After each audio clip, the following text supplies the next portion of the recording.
Begin breathing deeply. Let each word carry you gently, like a tide lapping the shore.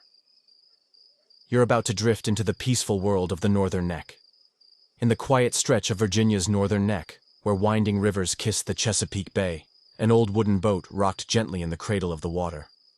On board was a fisherman named Samuel, a quiet man with a sun-worn face and hands shaped by years of tying nets, casting lines, and hauling in the day's patience. But this wasn't a night for fishing.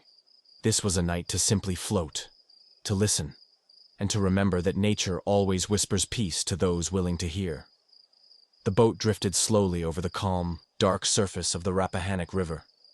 The moon was high, a soft lantern in the sky, scattering silver light across the water like spilled mercury. Above, stars glimmered, scattered wide across the sky like grains of salt tossed by an ancient hand.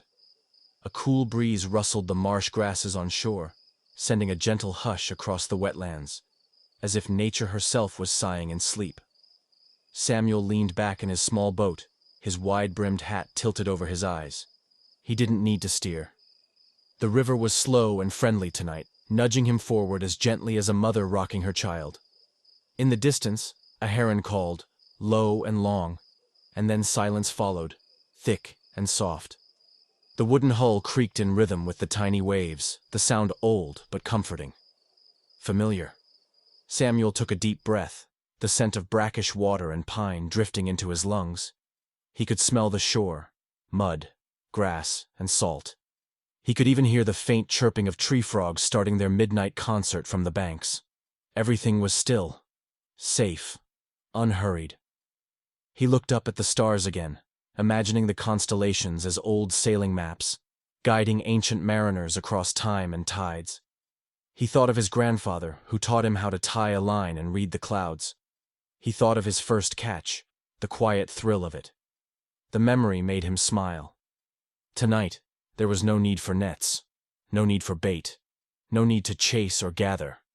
The water would do the work, the wind would decide the path, and the stars would watch over him. He closed his eyes. The sound of water lapping against the boat became slower, softer. A distant owl called once, then fell quiet. The moon slid behind a cloud, tucking the world under a silver-gray blanket. And Samuel slept. Not out of exhaustion, but because the night invited it. Because peace had found him, floating, gently, on the river's back. As you listen now, your body relaxes like Samuel's did.